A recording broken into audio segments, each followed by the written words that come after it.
Bienvenido a su programa Hablemos de Salud. Yo soy la doctora Jessica Álvarez y hoy contamos con la presencia de la doctora Noldis Nauzubervik. En breve conoceremos mucho más sobre ella.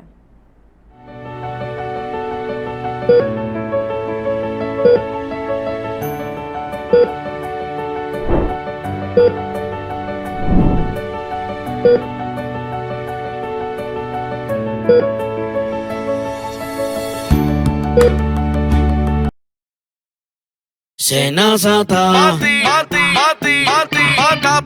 es que cualquier pregunta que tú quieras saber, llama que aquí estamos para resolver. Marca el asterisco 737 y te ayudaremos en un 2x3. Tenemos una oficina virtual, cualquier proceso tú podrás realizar. Consulta, traspaso, requisitos y cita. Tenemos a Sofía, tu asistente virtual. Te va a ayudar en la página web, también en Facebook y WhatsApp. Llama que Senasa está. Con los canales alternos de servicio Senasa podrás acceder desde cualquier lugar, más rápido, fácil y directo. Senasa, nuestro compromiso.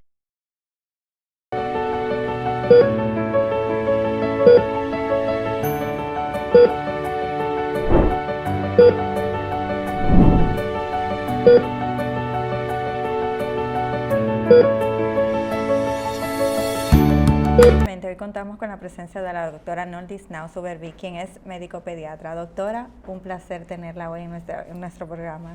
El placer es mío de estar aquí con ustedes y poder ponernos en contacto con todo el público que siempre le sigue. Sí, doctora, como es la primera vez que la tenemos en el programa, siempre tratamos de darle un contexto personal y conocer un poquito más allá del médico a la persona. Entre todas las áreas de la medicina, ¿qué le motivó a ir por la pediatría? Desde pequeña, siempre, yo pienso que las mujeres tenemos como esa fibra, ¿verdad? Yo creo que asociada un poquito al tema de la maternidad, pero siempre desde pequeña tuve claro que quería ser médico. Okay. Debo decir que mi primera intención no era la pediatría, siendo honestos. Sí. Realmente mi primera intención era la psiquiatría, porque soy una apasionada de los temas de la salud mental, pero como segunda opción, la pediatría, y siempre digo que no me arrepiento, creo que fue la mejor decisión que tomé, porque la población infantil, los niños, garantizar un estado de salud de un niño, no solamente es hacerle bien al individuo infante, sino también al resto de la familia y a la sociedad. Claro. O sea, cuando hablamos de la salud, en el contexto de lo que es biofísico y social, y cuando tenemos un niño saludable en esas tres esferas, sabemos que la sociedad será mejor. Entonces yo creo que desde pequeña, insisto, quería ser médico y luego la pediatría fue la mejor decisión. Entiendo. Doctora, y vamos a tocar un tema neurálgico en nuestro país ahora mismo, el dengue. ¿Por qué usted cree que está habiendo tanta transmisión de dengue, sobre todo en la población de los infantes ahora mismo? ¿A qué se debe este pico que está sucediendo? Mire, ya sabemos que el serotipo que está circulando actualmente en el país es el serotipo 3, o ya, el 2 y el 3, pero con mayormente el serotipo 3, sabiendo que el dengue, ¿verdad?, tiene 4 virus, el dengue 1, 2, 3 y 4. En esta ocasión está circulando el serotipo 3. Este serotipo tenía más de 5 años que no circulaba en la población y entonces pues hay una mayor susceptibilidad.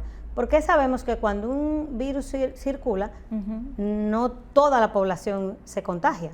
O sea, siempre hay un remanente, ¿verdad?, que no sabemos exactamente ese porcentaje, pero sabemos que no es el 100% de la población. O sea, que ahí va a haber ese remanente de población adulta, por así decirlo, que no ha sido sensibilizada con entonces la sumatoria de toda la población joven, ¿verdad? Todo el que nació en ese periodo de tiempo. Entonces, por eso vemos una mayor diseminación del virus, porque hay menos gente sensibilizada, o sea, hay un mayor número de susceptibles a la infección por este serotipo de virus y por eso hemos visto que ha sido más amplia la población que se ha visto afectada. Sí, ¿y qué diferencia tiene este en particular en la sintomatología que lo diferencia de los demás? Mire, todos los virus producen la misma sintomatología. Lo que sí se asocia con una mayor tendencia a las complicaciones graves es el serotipo 2. Realmente este que circula no es el que se asocia más a las complicaciones, pero todos los 4 serotipos del dengue, o sea, dengue 1, 2, 3 y 4, producen la misma sintomatología, que es pues una sintomatología que muchas veces se confunde con un resfriado común, porque a veces produce secreciones, tos, malestar general, pero básicamente la sintomatología del dengue es fiebre alta, dolor detrás de los ojos, o sea, los niños te dicen, me duelen los ojos, casi no lo puedo abrir, dolor en las articulaciones o coyunturas, para que la gente que nos ve lo pueda entender, dolores musculares, aparece una erupción que a veces pica, otras veces no, en todo el cuerpo. Entonces eso produce malestar general. Lo mismo que nos sentimos cuando nos afectamos de una infección respiratoria, como la gente comúnmente le dice la gripe. Es muy similar, pero se caracteriza sobre todo por esa fiebre alta, esa erupción y ese malestar general, dolor articular, dolor en los músculos y dolor detrás de los ojos. ¿Qué necesita este mosquito? ¿Cuál es el campo en el que se desarrolla? Que nosotros pudiéramos prevenir y no tener estos focos infecciosos o de proliferación de mosquitos en la casa. Esto es muy importante, tu pregunta excelente, porque el dengue es importante que la gente lo sabe hasta la saciedad, sobre todo en estos momentos que se ha repetido tanto, que es transmitido por un vector, que es el mosquito Aedes aegypti, que es un mosquito urbano que crece en agua limpia. Entonces, es un mosquito que está en medio nuestro. El dengue también es una enfermedad endémica de la República Dominicana, quiere decir que todo el año tenemos casos. Lo que ha pasado ahora es una epidemia, porque los casos que regularmente vemos se ha sobrepasado esa cantidad y se ha diseminado además en todo el país. Entonces, ¿qué necesita el mosquito? Necesita lo que hay ahora: calor, humedad y agua. Estos cambios de temperaturas que estamos teniendo. Sí, pero tú sabes que nosotros tenemos cambios de temperatura, pero ¿a cuánto puede bajar mínimo en la República Dominicana en la época del invierno caribeño?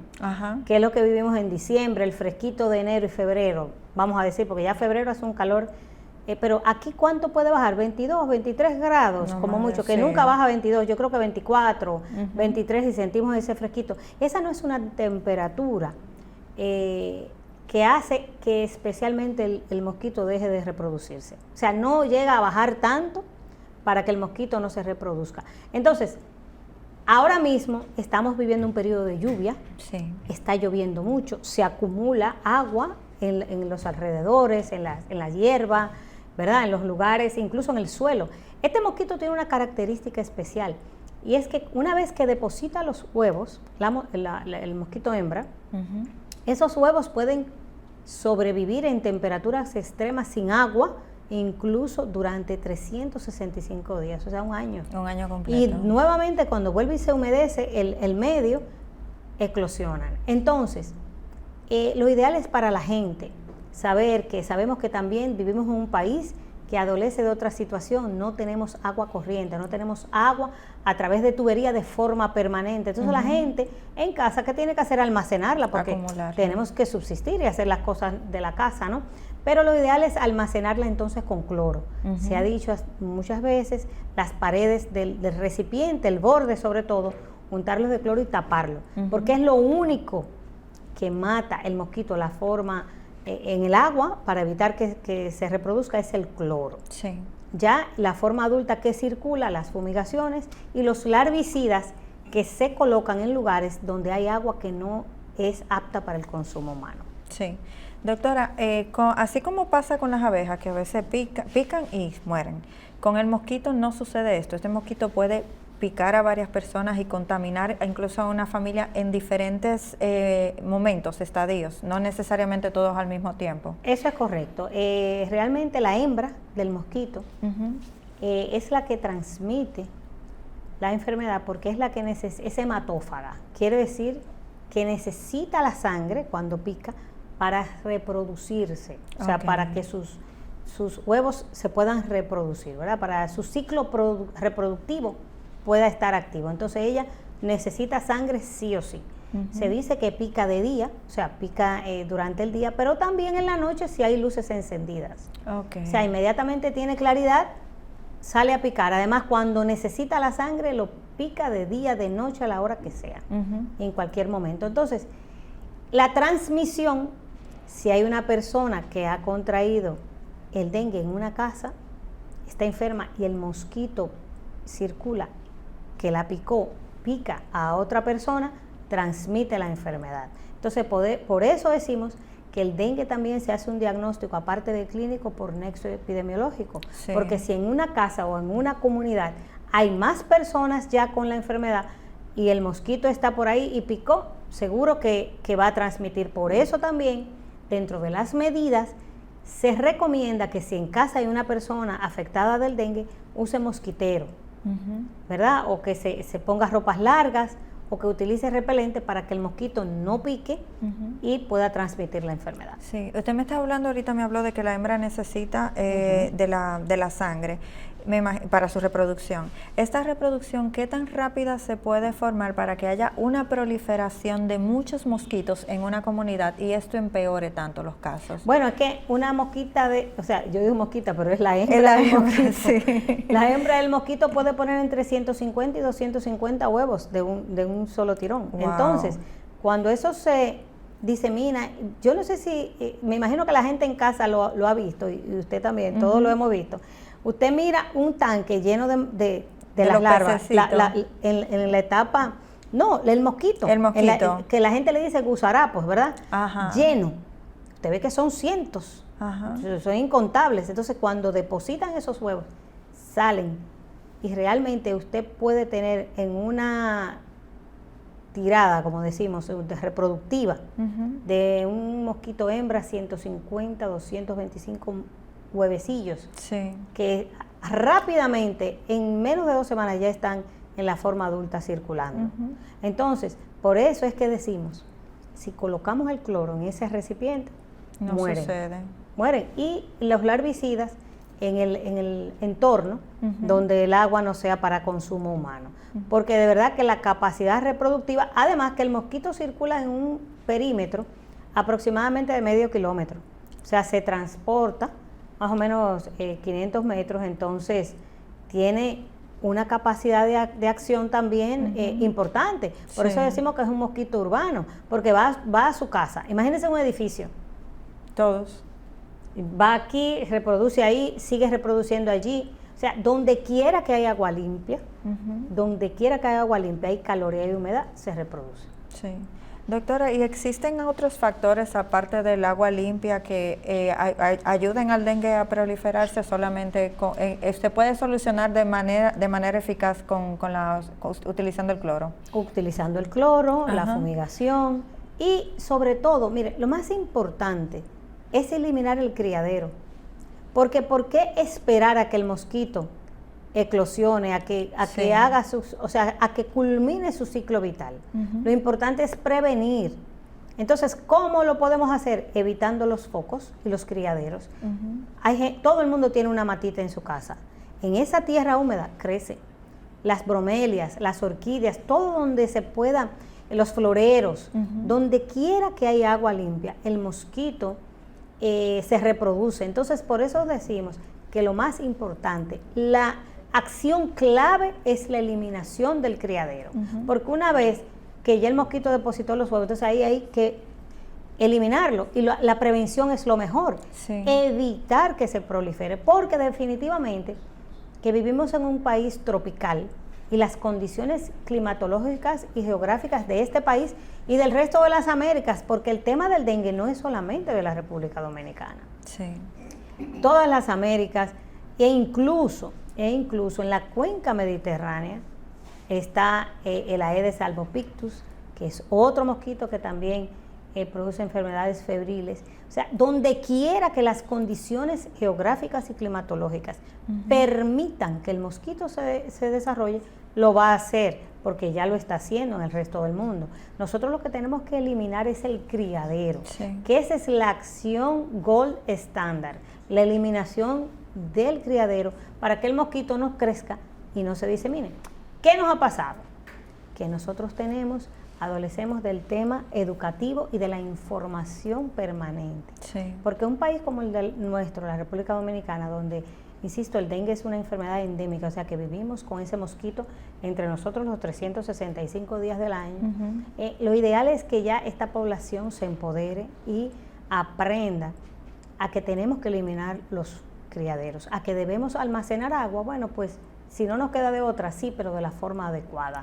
A que debemos también tener como ciudadanos una responsabilidad cívica de nuestro entorno y que entre todos podemos hacerlo. Pero para eso necesitamos también políticas públicas y programas enfocados y encaminados a la educación de la comunidad, a través de las escuelas, las juntas de vecinos, las comunidades, en las iglesias también transmitir esta información para que la gente como que se le grabe, es una estampa que tenemos que hacerle a la gente, para que la gente se le grabe y entienda que entre todos debemos luchar con este mosquito para que no se reproduzca.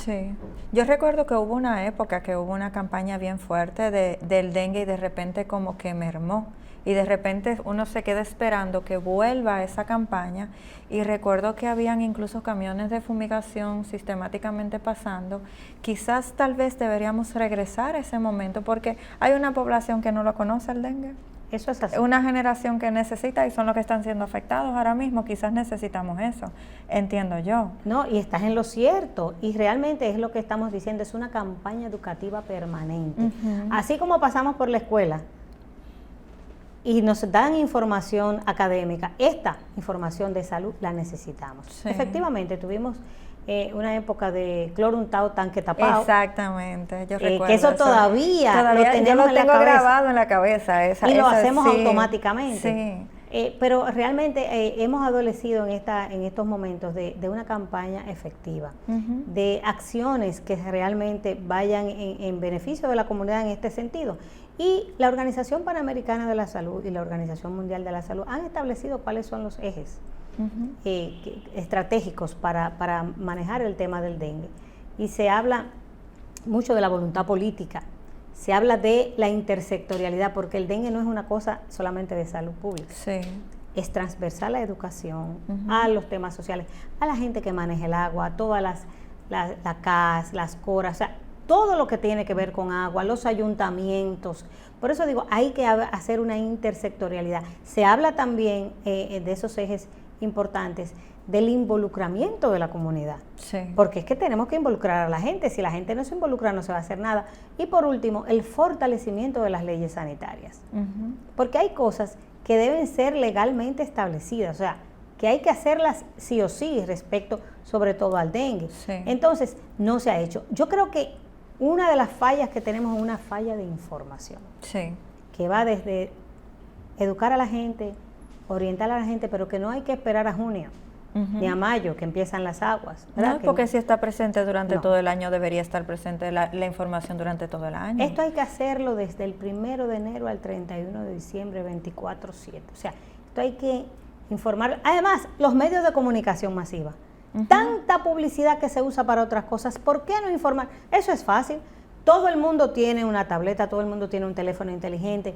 A través de los medios de comunicación masiva, de todas las plataformas informativas, toda esta información debería estar disponible y hacer jornadas y acciones con los colegios, porque yo insisto mucho en la infancia, porque los niños son los que replican en su casa las buenas acciones. Recuerde cuando la COVID, el tema del lavado de manos y de usar el gel desinfectante, los niños le decían, mamá, hay que lavarse las manos. Andaban con su kit y aprendieron a utilizarlo solos, no importaba la edad.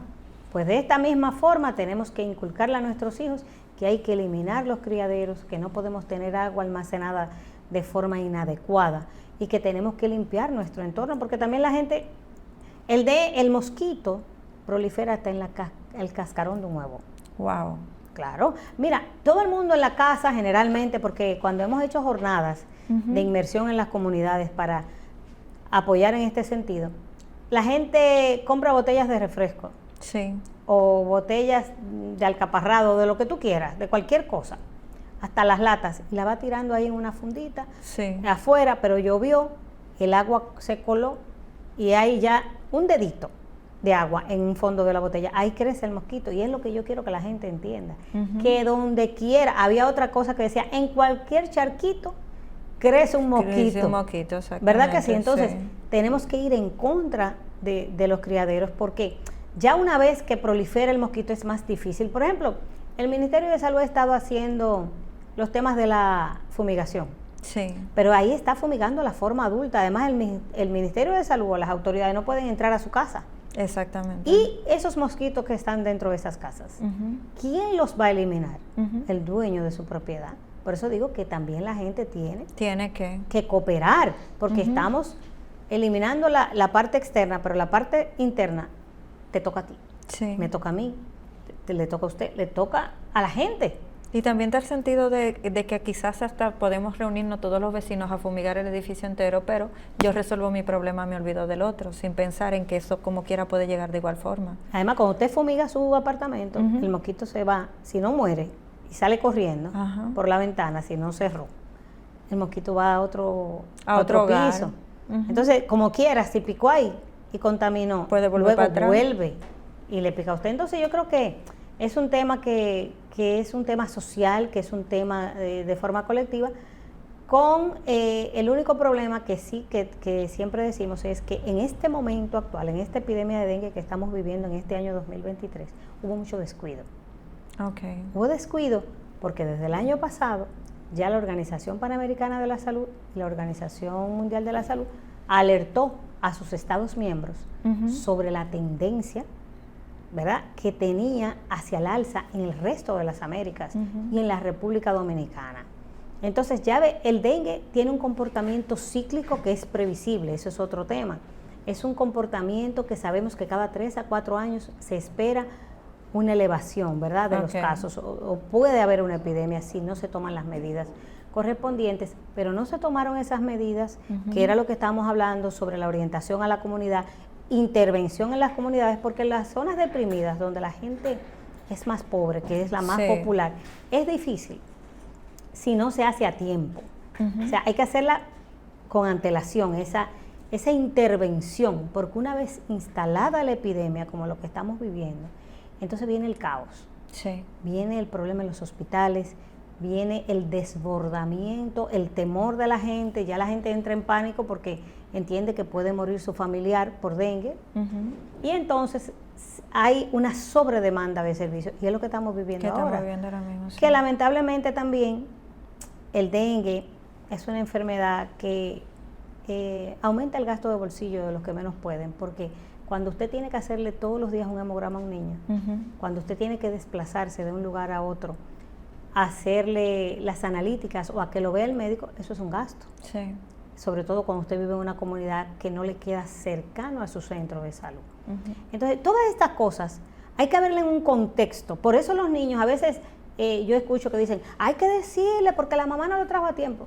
Oye, culpar a una madre, ninguna madre quiere que se le enferme su hijo, ni y que se le muera menos. Sí. Pero hay que pensar si esa mamá tenía que decidir entre comer o trasladarse. Entonces, todas esas cosas con un país como este, que adolece de un primer nivel de atención robusto, que realmente funcione, porque es totalmente disfuncional, por no decirte que es nulo, porque un primer nivel de atención donde tú vas y no hay ni siquiera un esfigmomanómetro. Yo misma trabajo en un primer nivel de atención y me da mucha pena porque van con el niño que le duele el oído y no se lo puedo ver porque no hay. Yo tengo el aparato que lo llevo yo, pero el espéculo auditivo, o sea, el aparatito que se le pone al aparato para poder introducirlo en el oído, conducto auditivo y poderlo ver, no está. Y yo tengo tiempo, casi un año pidiéndolo y no hay. Entonces, un centro de primer nivel donde no se puedan hacer cosas para satisfacer las necesidades de salud de la población, es lo que ha hecho también que la gente desborde los hospitales. porque al no encontrar respuesta en ese primer ni en ese segundo nivel de atención, ¿qué va a hacer la gente? Coge para los grandes hospitales, donde están los laboratorios, donde por lo menos le pueden hacer algo. Donde pueden perder un día, pero no van a perder 2 o 3 porque tienen toda la mano, quizás. Pero la mamá puede ir quizás un día, porque al otro día ella ya empeñó la licuadora y no tiene ahora. O tiene que ir a trabajar. O tiene que ir a trabajar. ¿Entiendes? Entonces tiene que dejar el niño con la vecina tiene sus niños también. Es un panorama complejo. Por eso es la prevención, la importancia de las acciones y de las políticas públicas, de los programas que están, porque el plan de manejo integral del dengue, que no es solamente el tratamiento clínico, sino todo lo que hay que hacer para evitar que lleguemos a una epidemia, está. Sí. Eso está, pero no se aplicó. No, las autoridades no lo aplicaron. Entonces, por eso esto ha llegado hasta acá. Y es lamentable, porque nadie quiere. Miren, este fin de semana murieron como 4 niños, que se dijo en Asua, en La Vega. Sí. Y constantemente vemos eso con mucha tristeza. Y realmente no debe ser. ¿Por qué? Porque no se tomaron las medidas pertinentes, porque no se aplicaron los planes, porque no se tomó todo el plan de acción que debía haberse llevado para evitar que esto llegara hasta acá. Entiendo. Doctora, hay una parte de la prevención, pero también cuando un niño comienza a tener sintomatologías, el papá puede en su ignorancia, puede confundirlo con una gripecita, con una fiebre, puede tratarlo, automedicarlo. ¿Qué tan negativo puede ser esta automedicación en un caso de dengue en un niño? Sí, mire, ya dijimos desde al inicio, ¿verdad? Hablamos de la sintomatología, la voy a refrescar nuevamente y decirle a los padres que la definición de caso de dengue es todo paciente con fiebre alta, dolor retroocular, le sale un sarpullido, puede tener tos o secreción en la naricita, sobre todo dolor muscular y dolor en las articulaciones. El dengue tiene 3 fases. Esto puede ocurrir en la fase febril, que dura 2 a 5 días. Luego el dengue tiene otra fase, que es la fase crítica, que al 5.º día, cuando cae la fiebre y la gente se relaja y dice, no, ya se le quitó la fiebre, ahí es un momento de tomar mucha precaución, porque es el momento en que la enfermedad ya va a decidir qué curso tomar, si va a ser las complicaciones o la fase de resolución. Y en esa fase crítica, ahí podemos ver los signos de alarma que el papá debe tener pendiente y la mamá también. ¿Cuáles son esos signos de alarma que te deben hacer pensar que podemos estar entrando a una complicación? Mareo. El niño dice que se marea, se siente debilidad extrema, la boquita seca, orina poco, no tolera la vía oral. ¿Qué quiere decir eso? Que todo lo que le das lo vomita. Hace por lo menos en el día 6 episodios de vómito o una diarrea abundante. Es un niño que no tiene fuerza, que está débil, que la barriga le duele mucho, sobre todo en epigastrio, que es lo que sería la boca del estómago, que dice, me duele la boca del estómago. O sea, se ve que el estado general está empeorando. Esos son signos de alarma que hay que llevar al niño inmediatamente, porque podría entonces pasar, quiera Dios que no, a la fase de dengue grave. Ahí ya viene la taquicardia, edema, el paciente se hincha, deja de orinar y se instala lo que es el shock. Puede venir sangrado también y una serie ya de complicaciones que pudiera terminar con la vida del niño. Entonces, ¿qué es importante para papá y mamá en casa? No automedicar. Porque la gente, yo escucho que dice, ay, dale acetaminofén, sí, pero el acetaminofén es un medicamento muy bueno, pero que también puede ser muy malo. Una sobredosificación, o sea, si usted no le da la dosis que el niño necesita o el adulto necesita, ni en el tiempo correcto, puede ser mortal. El acetaminofén, asimismo, puede matar a una persona. Entonces, es muy importante conocer el peso del niño. Eso lo va a saber el médico para hacer un cálculo exacto de cuál es la dosis que necesita tu bebé. Porque no es tan inocuo el acetaminofén como la gente puede pensar. Entonces, por eso, nunca automedicar, tampoco ofrecer té. Porque siempre hay una vecina, ¿verdad, doctora? Sí, el té de tal cosa me curó esto. No vamos a dar té. Lo que sí hay que comprar es sales de rehidratación oral o el suerito que venden en polvito, que es bastante barato, y diluirlo en 1 litro de agua y darlo con frecuencia. O caldos, o bebidas que le aporten, nunca muy azucaradas, que le aporten hidratación al niño, agua también, para que el niño pueda, o el adulto, pueda mantener un estado de hidratación ideal. Pero importante, no el jugo de guayaba y pimiento morrón también, que el de tamarindo también. No imposible porque es muy ácido. Sí. Entonces eso puede enmascarar el cuadro y producir dolor de abdomen y pensamos que hay una gravedad o que no se debe dar porque no es lo ideal en un momento en que usted se siente mal, el niño está malito, no tiene mucho apetito, entonces darle ese jugo ácido lo puede inducir al vómito y también no va a ser ideal. Importante entonces, para resumir, no automedicar, acudir inmediatamente al médico y observar los signos de peligro que ya dije: mareo, dolor de la barriga intenso, vómitos constantes o debilidad extrema. Sí. Doctora, lamentablemente debemos ir a la pausa, no sin antes dejarlo con una pregunta. ¿Por qué usted, viendo todo el escenario que está sucediendo, la población infantil es la que está siendo más afectada con el dengue actualmente? En breve regresamos con su programa Hablemos de Salud.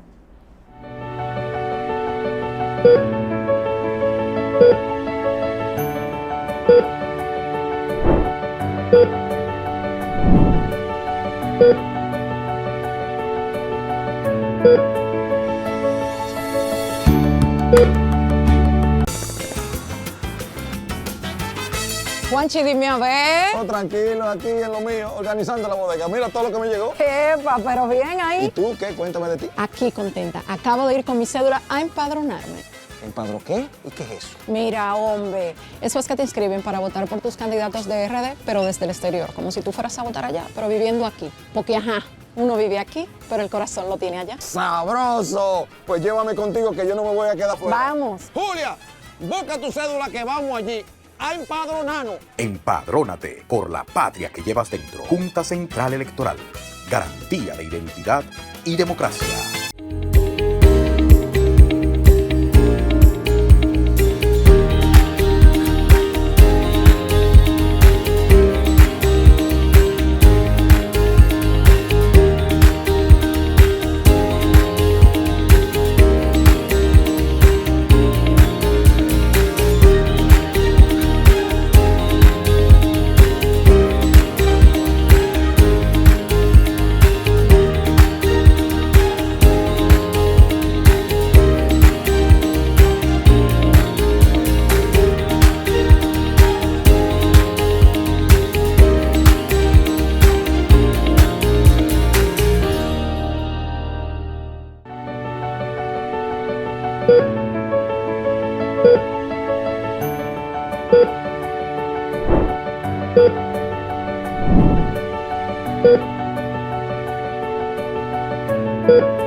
Regresamos nuevamente con la doctora Nau a su programa Hablemos de Salud. Doctora, la dejé con la pregunta de por qué precisamente la población infantil es la que se está viendo más afectada del dengue actualmente. Mira, aparte de lo que ya comentamos anteriormente sobre la circulación del serotipo 3, que es un serotipo que tenía aproximadamente más de 5 años o 5 años, que no circulaba exactamente en la población dominicana, definitivamente que el sistema inmunológico de un infante no es lo mismo que el sistema inmunológico de un adulto. Entonces es un sistema inmunológico más inmaduro y por lo tanto los niños son siempre más susceptibles a las infecciones virales. Además, otra cosa importante en la infancia es saber, y eso es un punto a destacar, que los padres también tienen que tomar en cuenta cuando los niños tienen comorbilidades.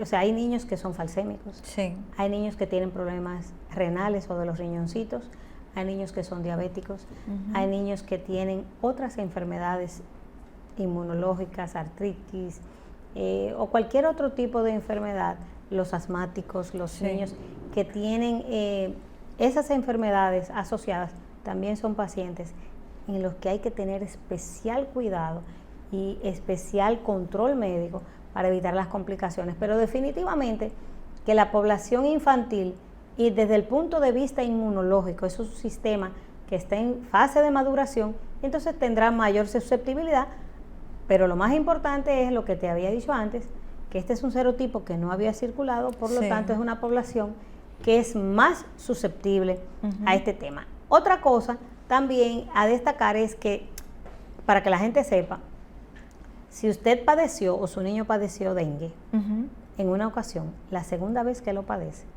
tiene mayor probabilidad de las complicaciones. Okay. Entonces, es un tema que también es importante, por eso es la importancia de eliminación de criaderos y de evitar, ¿verdad?, que nos pique el mosquito, porque en la segunda ocasión que padecemos dengue tenemos muchas probabilidades altas de que surjan complicaciones, de que padecer un dengue grave o con signos de alarma. Sí, puede suceder que en alguna persona quizás el dengue sea asintomático y esto sea un foco infeccioso para todas las personas que estén alrededor.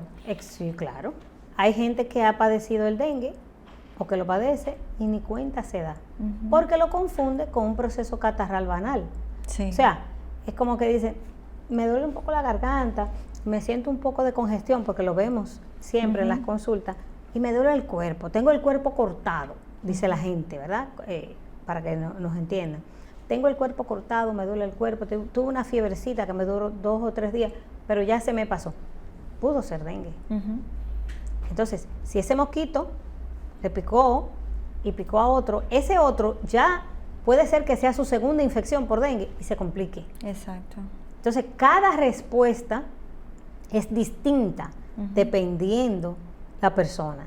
Por eso la importancia de eliminar el mosquito, porque es que usted no sabe cómo va a reaccionar el otro, y efectivamente un alto porcentaje de la población padece dengue y ni cuenta se da.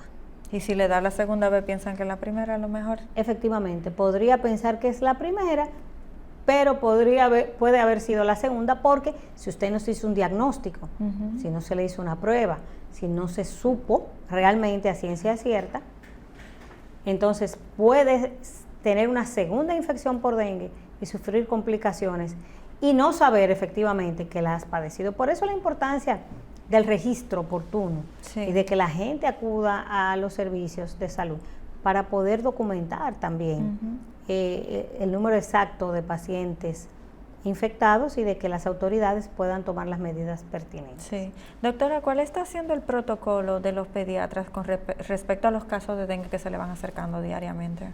Mire, el protocolo de dengue está normatizado por el Ministerio de Salud Pública. Ahora, en el mes pasado, en octubre, acaba de salir una revisión del protocolo de actuación para manejo de dengue, y el manejo a nivel de pediatría es el siguiente. Lo más importante, y esto es importantísimo también para que la gente lo sepa, es el estado clínico del paciente. Una buena historia clínica para saber realmente todo lo que tiene que ver concerniente a los días de fiebre, el estado general del niño, si está comiendo, si está orinando bien, y luego una buena evaluación física, y pasamos al tema de las analíticas. Sí. Hay varios métodos para el diagnóstico del dengue que en este momento, métodos analíticos, no de sangre, pero en este momento, como estamos viviendo una epidemia, las analíticas pasan a un segundo plano. Okay. Y lo que se maneja es por caso, con definición de caso o nexo epidemiológico, y ya hablamos de la definición de caso, ¿verdad? O sea, todo paciente que nos llegue con esta sintomatología que hemos dicho, de fiebre, dolor de cabeza, dolor retroocular, rash y dolor articular y óseo, es dengue hasta que se demuestre lo contrario. Sí. Pasamos a hacer entonces las pruebas, un hemograma completo que nos va a hablar si hay datos de hemoconcentración o no, que nos habla de las plaquetas, que las plaquetas no es lo más importante, y nos habla también del conteo de leucocitos, ¿verdad? Generalmente tienden a la baja. Sí. A bajar los leucocitos, y las plaquetas también, pero hay niños o pacientes que tienen plaquetas normales, leucocitos un poco bajos, pero no tanto, pero están deshidratados o tienen afectación del estado general, están mareados. Entonces, lo importante no es el hemograma ni las plaquetas, sino el estado físico del niño. Entonces, protocolo, hidratación, seguimiento estricto para vigilar los signos de alarma, que ya hemos comentado, realización de hemogramas diarios, ¿verdad? Para ver también el comportamiento de cómo están los valores, si tenemos deshidratación o no, y ver todos los parámetros. Y para diagnóstico está lo que es la PCR, que es reacción en cadena de polimerasa con transcriptasa inversa, que son las pruebas moleculares. Está también la prueba de la proteína no estructural, que es el famoso NS1, que se está haciendo, y ya las pruebas serológicas, que son para luego del 7º día de fiebre, que te habla de la IgG e IgM para dengue. Pero realmente, y esto es bueno porque la mayoría de la gente quizás no tiene los recursos para hacer un panel de arbovirosis que cuesta 6,000 pesos. Sí. O ir a hacer la NS1 que cuesta 1,000 y pico de pesos. No casi tienen 2,000 pesos. palemograma de todos los días. ¿Me entiendes? Doctora. Entonces, lo más importante es el diagnóstico clínico y no retrasar la instauración de un tratamiento adecuado esperando pruebas. Sí. Porque no es pruebas que tratamos, no manejamos hemogramas, Son manejamos síntomas. personas, signos y síntomas. Entonces, todo signo o síntoma sugestivo que coincida con la definición de caso clínico, hay que manejarlo hasta que se demuestre lo Sí. contrario. Doctora, ¿cuándo un dengue lo podemos manejar en la casa y ya cuándo debemos manejarlo en los hospitales o en las clínicas? Porque estamos viendo también que muchos padres dicen, no, mi hijo me lo devolvieron, me dijeron que ese caso va para la casa. Entonces esto causa mucha angustia viendo estas muertes que están sucediendo. Quizás nos podría iluminar un poquito con esto. Sí, mire, el caso de un paciente con dengue sin signos de alarma, que el médico de forma consciente lo ha evaluado y ve que no tiene signos de alarma, que es un niño que está comiendo, que está contento, que está corriendo, que le da fiebre, cuando se le aplica o se le administra su antitérmico, que es el acetaminofén, vuelve y florece, como generalmente les pasa a los niños, pero inmediatamente le da la fiebre, va a estar un poquito decaído, pero es un niño que come, que orina, que está hidratado, que el médico lo ha evaluado y está en perfectas condiciones, aunque padece dengue, y no tiene riesgo social. Esto es importante. ¿Cuál es el riesgo social? Es ese pacientito que, si bien es cierto que está bien, pero vive lejos, no tiene la familia los recursos para transportarlo diariamente, y yo no sé en qué momento, puede ser que en un primer y segundo día el niño esté bien, pero que a medida que va progresando la enfermedad se me pueda complicar, que ¿quién me garantiza si el paciente no tiene su familia los recursos para desplazarse porque viven en comunidades lejanas, porque hay que cruzar un río para llegar, porque no tienen, que usted lo ve, que no tienen los recursos, ni tampoco la madre ha entendido de manera adecuada el mensaje que le hemos transmitido respecto a la vigilancia de los signos de alarma? Es un niño que amerita ingreso aunque esté bien. Entiendo. Porque tiene un riesgo social de complicación. Entonces es un paciente que tenemos que hacerlo indecible para dejarlo aquí, para vigilar. Ahora, todo paciente que presente signos de alarma, hay que dejarlo aunque no tenga riesgo social, porque es un paciente que está ya evolucionando probablemente hacia las complicaciones graves. Ahora, si estamos en consulta o usted tiene un paciente que usted ve que la madre entiende cuáles son los signos de alarma, que usted va a tener una comunicación directa y que tiene la garantía de que va a venir inmediatamente, el paciente presenta esos signos o síntomas, usted lo deja ir a casa, porque no todos los niños se ingresan, porque repito, la sintomatología del dengue es variada. Ahora, lo importante con esto es la vigilancia permanente. Decíamos cuando estábamos en la residencia médica haciendo la especialidad de pediatría, que el dengue se manejaba con enzimas, encima del paciente.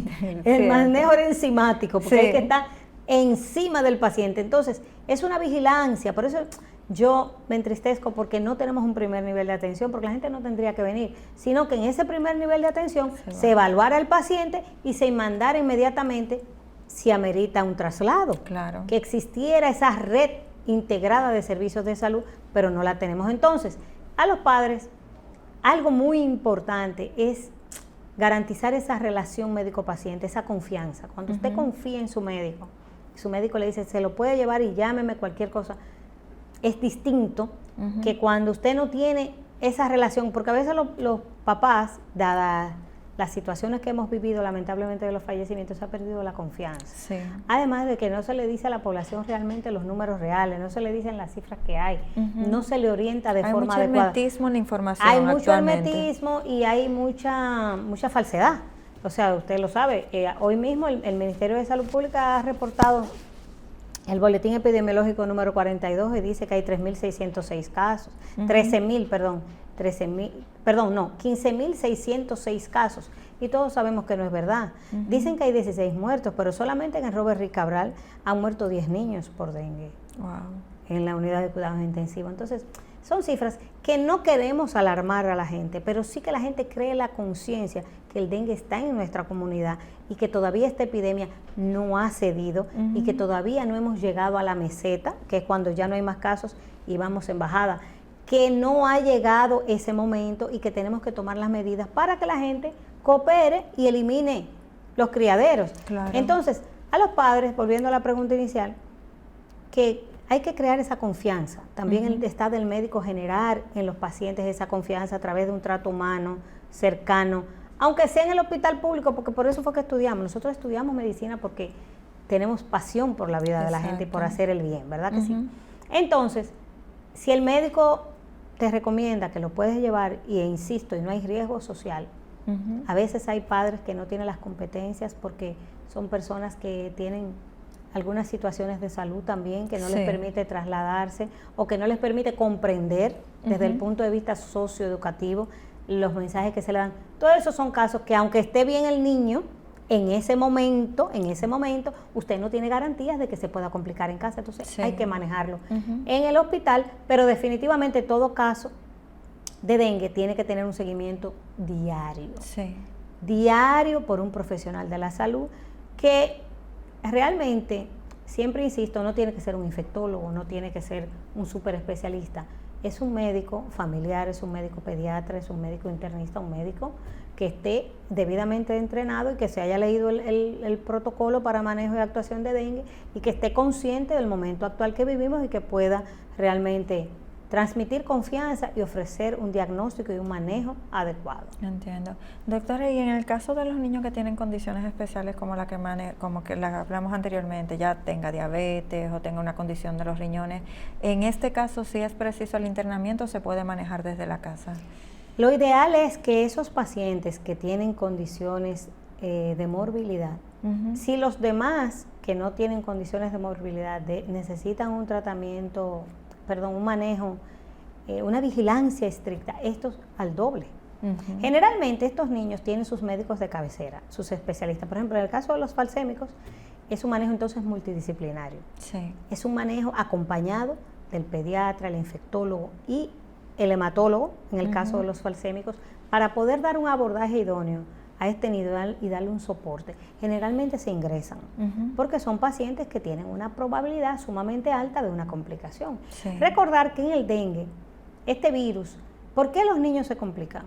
Porque hay una alteración de la cadena inflamatoria, así como pasaba con la COVID, todas esas interleuquinas, todos esos factores de necrosis tumoral, una serie de sustancias que activan la cadena inflamatoria del organismo. En estos niños hay una mayor predisposición a que esto suceda. ¿Qué hace cuando esa cadena inflamatoria se activa? Aumenta la permeabilidad capilar, hay salida de líquido al espacio extravascular, que es donde se forma el tercer espacio, que la gente dice dengue hemorrágico, pero lo que sucede es que sale líquido al espacio extracelular y el paciente entonces se hincha. Entonces se deshidrata porque ese líquido no entra a la economía por dentro del organismo, o sea, no llega a los tejidos, sino que sale afuera. Entonces esa permeabilidad vascular va a empezar a las hemorragias, descienden las plaquetas, desciende la presión arterial de forma brusca y se instala un shock. Estos pacientes falsémicos tienen problemas con la inmunidad, o sea, su sistema inmunológico ya de por sí está un poquito afectado, para que la gente me entienda el lenguaje llano. Los diabéticos también. Los pacientes con cáncer mucho más. Los niños que tienen enfermedades renales también tienen su sistema inmunológico comprometido. Por eso son pacientes de alto riesgo y deben ser manejados de forma directa en hospitalización preferiblemente para controlar y garantizar que no hayan un desenlace fatal. En su experiencia de los casos que se están presentando actualmente, las localidades más frecuentes, ¿cuáles están siendo? Mira, siempre el Gran Santo Domingo, incluso los boletines epidemiológicos del Ministerio de Salud, así las grandes urbes, el Gran Santo Domingo, ahora en Azua hay muchos casos, en San Pedro de Macorís, en Barahona, en Santiago, en La Vega, San Francisco de Macorís, San Juan de la Maguana también tenemos muchos casos, o sea, todas las grandes urbes, porque el dengue, insistimos, es un mosquito urbano, y donde hay mucha gente almacenando agua, depositando basura, donde hay mucha humedad, donde hay mucho hacinamiento, ahí va a crecer el mosquito. Y sobre todo que fíjese que lamentablemente incluso vi en las noticias que se acerca, probablemente se esté formando lo que es un sistema, se está organizando desde el punto de vista meteorológico, y probablemente tengamos más lluvias en los próximos días. Entonces cada vez que llueve y hace calor y la gente, o sea, yo fui a un barrio, yo trabajo en una comunidad aquí en Santo Domingo, en Manganagua, y caminamos todos haciendo la labor y veíamos humedales en el suelo. Ahí crece el mosquito, porque hay cañadas cerca, porque la gente lanza el agua hacia afuera, deja goma, deja tubos, deja tubos, llueve, y cada vez que llueve, yo creo, hasta en los mismos edificios, llueve, tú tienes arriba un techo donde se puede acumular agua. Y los del centro, los desagües, escaleras de emergencia, o sea, son muchos focos que se pueden tener. Y estaba así de mosquitos. O sea, entonces, donde quiera que llueve y se crea un humedal, ahí va a crecer. Entonces, por eso la importancia de los larvicidas y de estar constantemente. Yo siempre digo, si empoderamos a la Junta de Vecinos, porque las autoridades van y se van. Las autoridades no van a vivir en los barrios, en las comunidades. Y por una fumigación de un día no se va a resolver todo el proceso, quizás tal vez. O sea, por un tiempo, pero no más de una semana, me imagino. Además, usted fumiga hoy, en la mañana, y si llovió en la tarde, ya eso se fue. Exacto. Entonces, es la gente que tiene que asumir. Es a los presidentes de Junta de Vecinos comprometerlos y hacerle un seguimiento de supervisión para garantizar, a través de las direcciones provinciales de salud y de los Servicios Nacionales de Salud y de los mismos establecimientos de primer nivel que están ahí, a través de los promotores, garantizar y vigilar que se están haciendo las cosas. Pero lamentablemente todo eso está en proyecto para ver si se puede lograr. Doctora, y el uso de insecticidas y de repelentes en nuestro hogar, ya de forma individual, ¿qué tanto ayudaría quizás a nuestros niños a protegerse de esta forma? Más el uso de repelentes, porque cuando están en la escuela no tenemos control. Efectivamente, que también en los colegios debería la fumigación estar establecida y garantizar. Cada cierto tiempo. Por ejemplo, yo siempre digo, nosotros vivimos en un país endémico de dengue, ¿por qué no garantizar esa fumigación y la colocación de mallas metálicas en las ventanas? Porque en otros países de América se hace. Colocar las mallas metálicas para evitar que el mosquito entre, y colocarlo también en las puertas. Pero eso no se hace. Los repelentes están dentro de las recomendaciones, pero no los recomendamos en menores de 6 meses ni en niños pequeños. Porque usted le echa repelente a un niño en la mano o en el cuerpo, se la lleva a la boca, y entonces puede tener un efecto tóxico, además que no se recomienda. Incluso hay escuelas que dicen que menores de 2 años no se deben usar, a menos que sean orgánicos, y que ahora hay muchas formulaciones modernas con productos orgánicos como la citronela, que son a base de hierbas y cosas que no, si se absorben, no tienen efecto nocivo, ¿verdad? Sobre el estado de salud del niño. Pero siempre se dice que también la ropa larga. Pero imagínese usted en este calor que vivimos. Imposible. ¿Quién se va a encerrar en una ropa manga larga? Yo no me voy a poner eso en un torneo de fútbol a las 12 del mediodía, eso no es verdad. O al niño tú lo llevas al parque. ¿Cuántos deportes no están haciendo estos muchachos ahora mismo? ¿Cuánta agenda no tiene? O en un patio corriendo de un lado para otro. Pero en el niño mayor de 2 años sí se puede usar un repelente. Y además hay repelentes orgánicos, vuelvo y lo digo, repelentes, se le pone, y son buenos. Y también los repelentes ambientales, la velita de citronela, las lámparas, el que pueda. Hay algunos olores que también los mosquitos los repelen. Sí, los rechazan, como se dice que el romero, las hierbas aromáticas, la albahaca y esas cosas que huelen mucho. El mosquito cuando está por ahí cerca y lo huele, se va. Doctora, que conste que es colocarlo en el hogar, no hacerte de eso, porque ahorita se ponen ingeniosas las personas. Es como hay gente que lo dice, ay no. Se me ponen ingeniosa, hay que aclararlo. No, sembrarlo y tenerlo, qué sé yo, hay Sí. gente que lo tienen a veces en los balcones, no sé si usted lo ha visto. Ajá, que tiene lo su usan para vivero. cocinar, Ujú. sí, como un pequeño huerto, ¿no? Sí. Pero la verdad es que si tienes un bebé y lo tienes en un cochecito, por ejemplo, un carrito, ponle una mallita. Ujú. Sí, que venden esas mallitas, incluso los chinos, lo de las tiendas que Sí. son económicas, lo que quiero Sí. decir. Ponle esa mallita para evitar, porque a veces está el bebé dormidito ahí y los mosquitos lo están picando. Ujú. Y a veces vamos hasta un restaurante o vamos a un parque, vamos, no sé, nos paramos en el colmado y ahí están los mosquitos. Entonces, es bueno ponerle su mallita y también, que cada vez menos se usa en este país, también por el calor y que ya eso como que el mosquitero es un signo como de Sí. atraso. La gente dice, Dios mío, Me recuerda a mi abuela. pero hay que usarlo. Sí. Y yo prefiero poner el mosquitero. Que le dé dengue. Porque Claro. entonces tú dirás, vamos, yo pongo un abanico, pero es que la luz se va. Exacto. No hay luz, entonces tú estás expuesto constantemente. Entonces yo preferiría decirle a la gente que no tiene la capacidad de tener, por ejemplo, qué sé yo, una medida de barrera más efectiva, que ponga un mosquitero, Ujú. que le va a venir mejor. Sí. Incluso con el repelente, a veces coger el mosquitero doblado, echarle el repelente y colocarlo. tenderlo. Eso es un éxito. El mosquito no se pega, Ujú. porque a veces el niño pone el bracito Ujú. o la persona pega Y el mosquito viene. se le Pero pega, si está sí. impregnado de repelente, el mosquito, tú puedes tener el bracito del bebé cerca y no se va a pegar. Buen truco eso. Sí, ¿verdad? hay que impregnarlo Sí. de repelente Ujú. para que el mosquito no, o sea, no se pega del mosquitero y es un buen método de barrera. E insisto, yo prefiero que el niño tenga calor Ujú. y no que lo pique el mosquito. Porque ahí sí Claro. ponemos en compromiso su vida, sobre todo en el momento actual. Siempre hay casos de dengue, Ujú. ojo, no es que solamente en este momento. Siempre en este país ahí se reportan semanalmente 10, 7, 6 casos. Siempre lo tenemos, pero como está ahora, que en el último boletín dice que hay 1.175 casos solamente en esta semana, que yo creo que son más, Sí. porque si hay siempre hay un subregistro importante que el mismo Ministerio de Salud ha establecido mayor del 52%. Ujú. Siempre hay casos, entonces siempre hay que proteger a los niños de los mosquitos. Sí. Doctora, lastimosamente se nos ha acabado el tiempo, pero yo sé que usted tiene algún consejo que dejarle a la población para que abran los ojos con este tema. Ahí tiene las cámaras.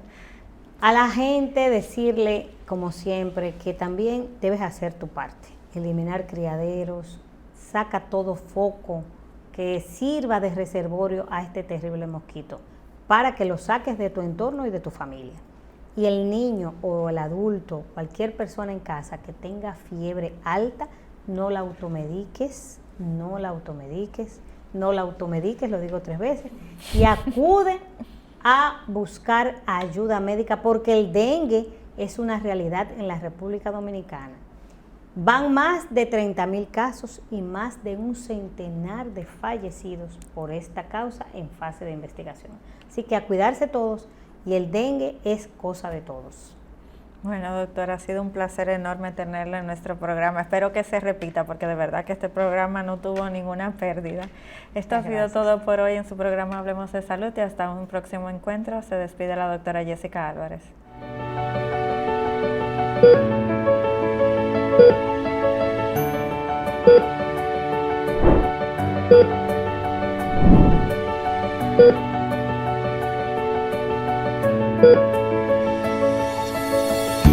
Thank you.